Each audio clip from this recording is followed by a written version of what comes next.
أعوذ بالله من الشيطان الرجيم. بسم الله الرحمن الرحيم. الحمد لله الذي أنزل على عبده الكتاب ولم يجعل له عوجا قيما لينذر بأسا شديدا من لدنه ويبشر المؤمنين الذين يعملون الصالحات أن لهم أجرا حسنا ماكثين فيه أبدا وينذر الذين قالوا اتخذ الله ولدا ما لهم به من علم ولا لآبائهم كبرت كلمة تخرج من أفواههم إن يقولون إلا كذبا فلعلك باخع نفسك على آثارهم إن لم يؤمنوا بهذا الحديث أسفا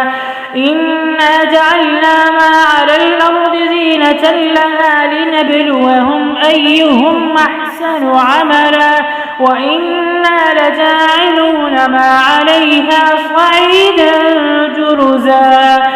أم حسبت أن أصحاب الكهف والرقيم كانوا من آياتنا عجبا إذ أوى الفتية إلى الكهف فقالوا ربنا آتنا من لدنك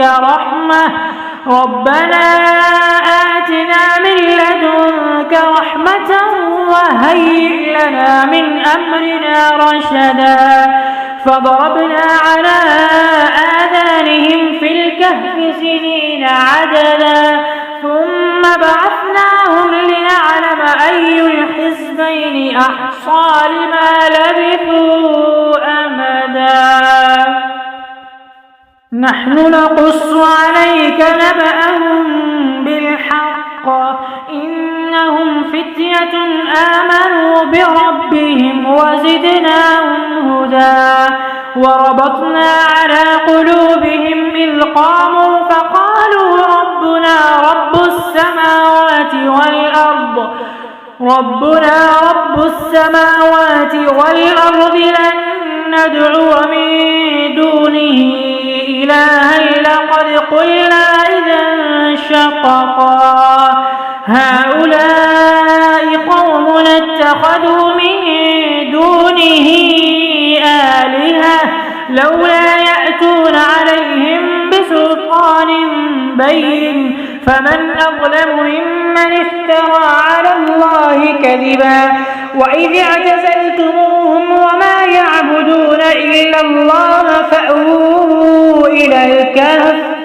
فأووا إلى الكهف ينشر لكم ربكم من رحمته ويهيئ لكم من أمركم مرفقا وترى الشمس إذا طلعت تزاور عن كهفهم ذات اليمين وإذا غربت تقرضهم ذات الشمال وهم في فجوة منه ذلك من آيات الله من يهد الله فهو المهتد ومن يضلل فلن تجد له وليا مرشدا وتحسبهم أيقاظا وهم رقود ونقلبهم ذات اليمين وذات الشمال وكلبهم باسط ذراعيه بالوصيد لو اطلعت عليهم لوليت منهم فرارا ولملئت منهم رعبا وكذلك بعثناهم ليتساءلوا بينهم قال قائل منهم كم لبثتم قالوا لبثنا يوما أو بعض يوم قالوا ربكم أعلم بما لبثتم فابعثوا أحدكم بورقكم هذه إلى فلينظر أيها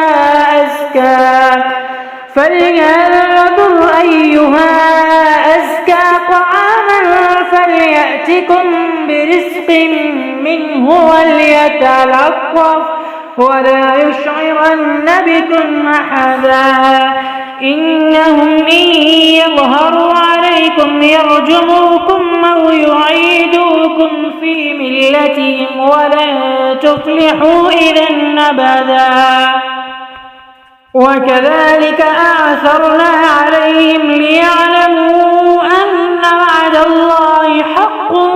وأن الساعة لا ريب فيها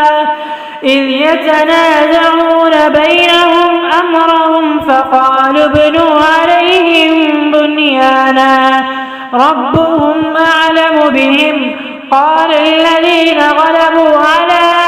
أمرهم لنتخذن عليهم مسجدا سيقولون ثلاثة رابعهم كلبهم ويقولون خمسة سادسهم كلبهم رجما بالغيب ويقولون سبعة وثامنهم كلبهم قل ربي أعلم بعدتهم ما يعلمهم إلا قليل فلا تمار فيهم إلا مراء ظاهرا ولا تستفت فيهم منهم أحدا ولا تقولن لشيء إني فاعل ذلك غدا إلا أن يشاء الله واذكر ربك إذا نسيت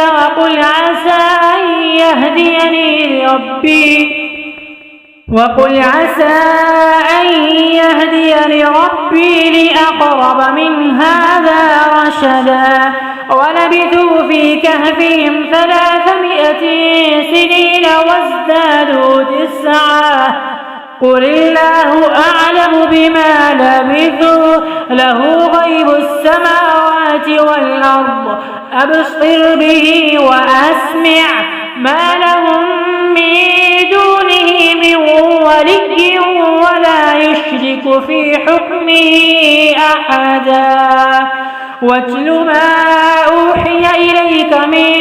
كتاب ربك لا مبدل لكلماته ولن تجد من دونه ملتحدا واصبر نفسك مع الذين يدعون ربهم بالغداة والعشي يريدون وجهه ولا تعد عيناك عنهم تريد زينة الحياة الدنيا ولا تطع من أغفلنا قلبه عن ذكرنا واتبع هواه وكان أمره فرطا وقل الحق من ربكم فمن شاء فليؤمن ومن شاء فليكفر إنا أعتدنا للظالمين نارا أحاط بهم سرادقها وإن يستغيثوا يغاثوا بماء كالمهل يشوي الوجوه بئس الشراب وساءت مرتفقا إن الذين آمنوا وعملوا الصالحات إنا لا نضيع أجر من أحسن عملا أولئك لهم جنات عدن تجري من تحتهم الأنهار يحلون فيها من أساور من ذهب ويلبسون ثيابا خضرا من سندس واستبرق متكئين فيها على الأرائك نعم الثواب وحسنت مرتفقا. واضرب لهم مثل الرجلين جعلنا لأحدهما جنتين من أعناب وخففناهما بنخل وجعلنا بينهما زرعا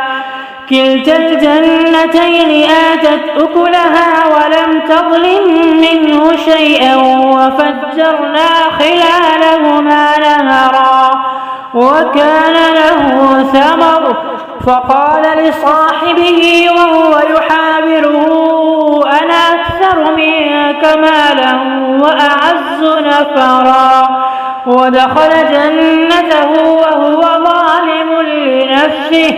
قال ما أظن أن تبيد هذه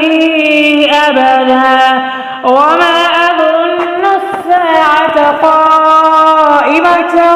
ولئن رددت إلى ربي لأجدن خيرا منها منقلبا. قال له صاحبه وهو يحاوره وكفرت بالذي خلقك من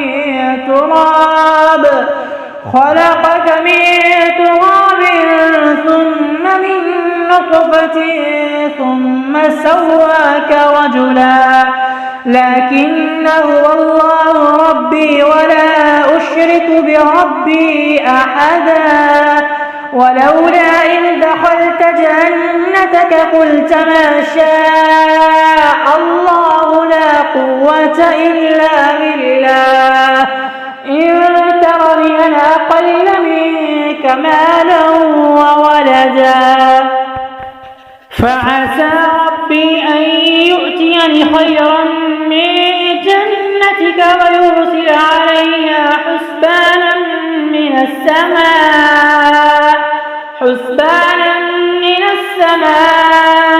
فتصبح صعيدا زلقا أو يصبح ماؤها غورا فلن تستطيع له طلبا. وأحيط بثمره فأصبح يقلب كفيه على ما أنفق فيها وهي خاوية على عروشها ويقول يا ليتني لم أشرك بربي أحدا ولم تكن له فئة ينصرونه من دون الله وما كان منتصرا. هنالك الولاية لله الحق هو خير ثوابا وخير عقبا. واضرب لهم مثل الحياة الدنيا كماء أنزلناه من السماء فاختلط به نبات الأرض فأصبح هشيما تذروه الرياح وكان الله على كل شيء مقتدرا. المال والبنون زينة الحياة الدنيا والباقيات الصالحات خير عند ربك ثوابا وخير أملا. ويوم نسير الجبال وترى الأرض بارزة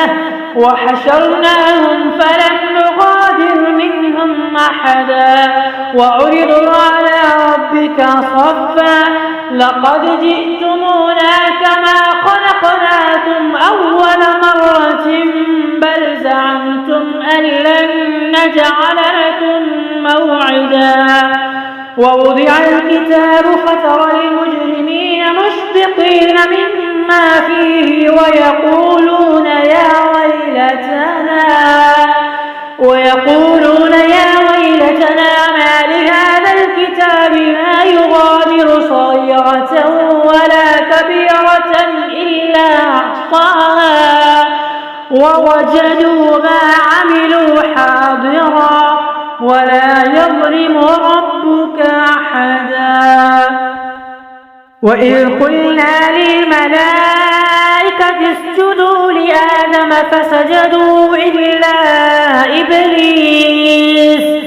كان من الجن ففسق عن أمر ربه أفتتخذونه وذريته أولياء من دوني وهم لكم عدو بئس للظالمين بدلا ما أشهدتهم خلق السماوات والأرض ولا خلق أنفسهم وما كنت متخذ المضلين عضدا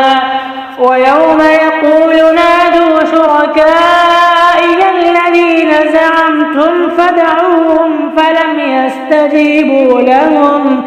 فلم يستجيبوا لهم وجعلنا بينهم موبقا ورأى المجرمون النار فظنوا أنهم مواقعوها ولم يجدوا عنها مصرفا ولقد صرفنا في هذا القرآن للناس من كل مثل وكان الإنسان أكثر شيء جدلا وما منع الناس أن يؤمنوا إذ جاءهم الهدى ويستغفروا ربهم إلا أن تأتيهم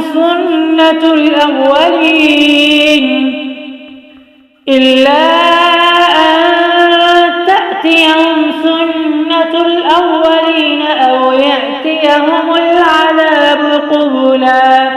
وما نرسل المرسلين إلا مبشرين ومنذرين ويجادل الذين كفروا بالباطل ليدحضوا به الحق واتخذوا آياتي وما أنذروا هزوا ومن أظلم ممن ذكر بآيات ربه فأعرض عنها ونسي ما قدمت يداه إنا جعلنا على قلوبهم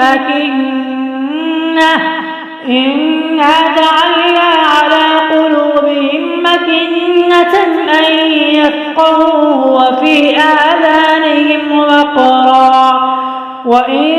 تدعهم إلى الهدى فلن يهتدوا إذا أبدا وربك الغفور ذو الرحمة لو يؤاخذهم بما كسبوا لعجل لهم العذاب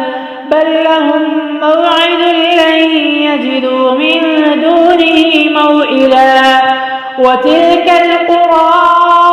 أهلكناهم لما ظلموا وجعلنا لمهلكهم موعدا وإذ قال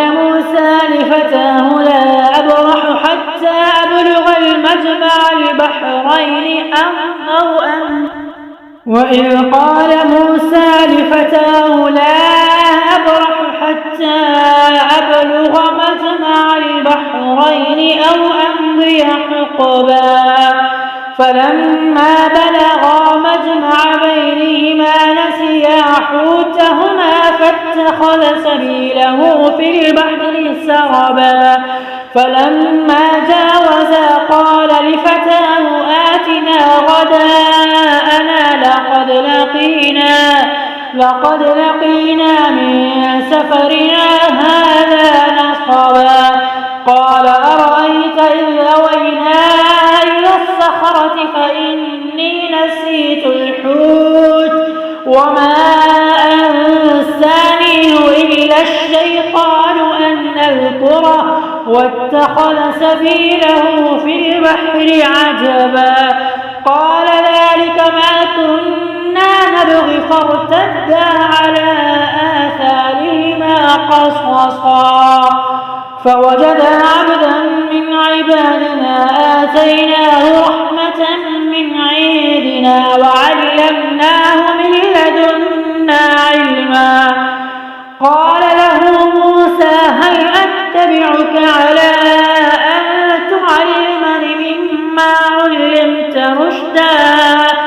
قال إنك لن تستطيع معي صبرا وكيف تصبر على ما لم تحط به خبرا قال ستجدني إن شاء الله صابرا ولا أعصي لك أمرا قال فإن اتبعتني فلا تسألني عن شيء حتى أحدث لك منه ذكرا فانطلقا حتى إذا ركبا في السفينة خرقها قال أخرقتها لتغرق أهلها لقد جئت شيئا نمرا قال ألم قل إنك لن تستطيع معي صبرا قال لا تؤاخذني بما نسيت ولا ترهقني من أمري عسرا فانطلقا حتى إذا لقيا غلاما فقتله قال أقتلت نفسا زكية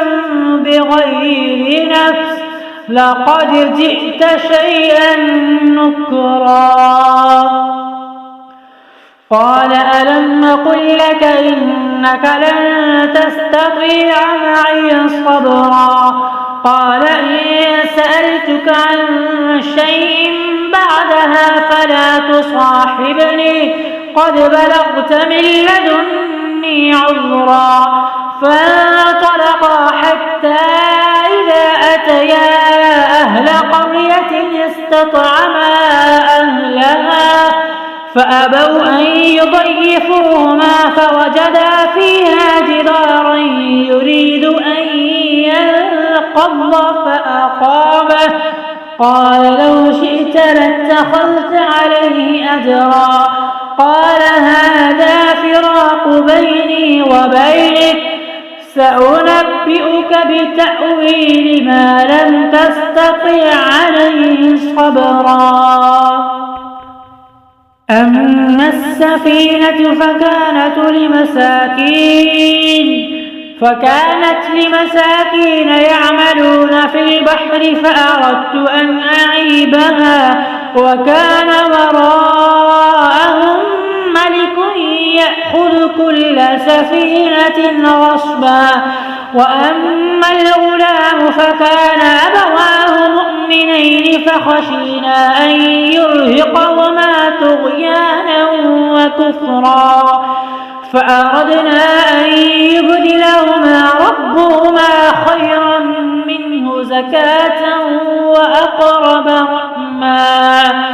وأما الجدار فكان لغلامين يتيمين في المدينة وكان تحته كنز لهما وكان أبوهما صالحا فأراد ربك أن يبلغا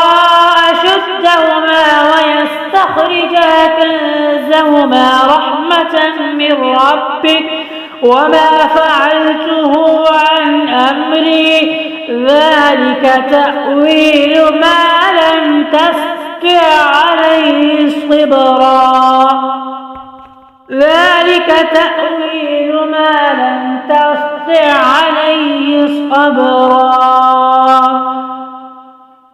ويسألونك عن ذي القرنين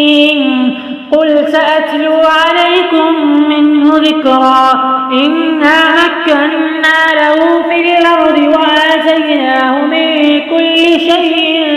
سببا فأتبع سببا حتى إذا بلغ مغرب الشمس وجدها تغرب في عين حمئة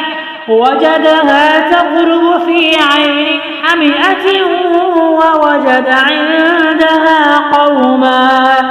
قلنا يا ذا القرنين إما أن تعذب وإما أن تتخذ فيهم حسنا قال أما من ظلم فسوف نعذبه فيعذبه ثم يرد إلى ربه فيعذبه عذابا نكرا. وأما من آمن وعمل صالحا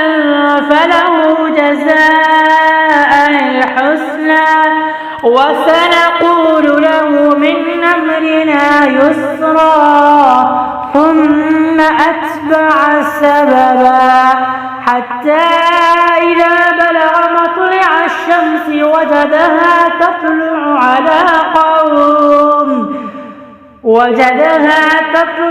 على قوم لم نجعل لهم من دونها سترا كذلك وقد أحطنا بما لديه خبرا ثم أتبع سببا حتى إذا بلغ بين السدين وجد من دونهما قوما لا يكادون يفقهون قولا قالوا يا ذا القرنين إن يأجوج ومأجوج مفسدون في الأرض فهل نجعل لك خرجا على أن تجعل بيننا وبينهم سدا قال ما مكني فيه ربي خير فأعينوني بقوة أجعل بينكم وبينهم رجما آتوني زبر الحديد حتى إذا ساوى بين الصدفين قال انفخوا حتى إذا جعله نارا قال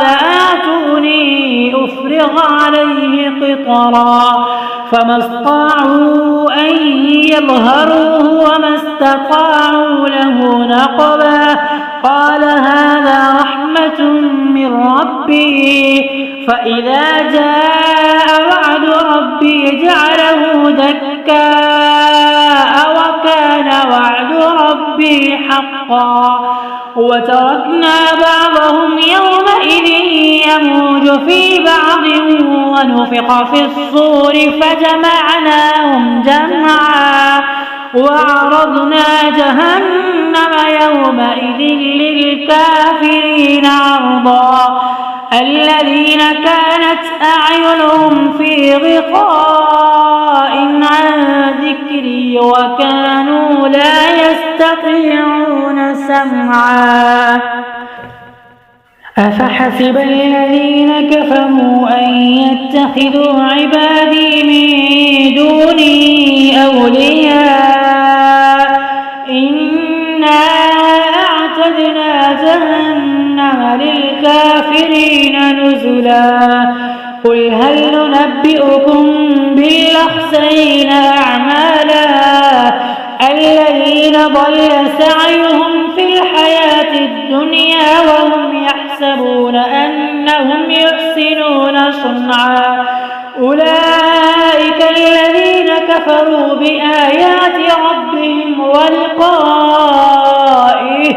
ولقائه فحبطت أعمالهم فلا نقيم لهم يوم القيامة وزنا ذلك جزاؤهم جهنم بما كفروا واتخذوا آياتي ورسلي هزوا إن الذين آمنوا وعملوا الصالحات كانت لهم جنات الفردوس نزلا خالدين فيها لا يبغون عنها حولا قل لو كان البحر مدادا لكلمات ربي لنفد البحر قبل أن تنفد كلمات ربي ولو جئنا بمثله مددا قل إنما أنا بشر مثلكم يوحى إلي أنما إلهكم إله واحد فمن كان يرجو لقاء ربه فليعمل عملا صالحا ولا يشرك بعبادة ربه أحدا.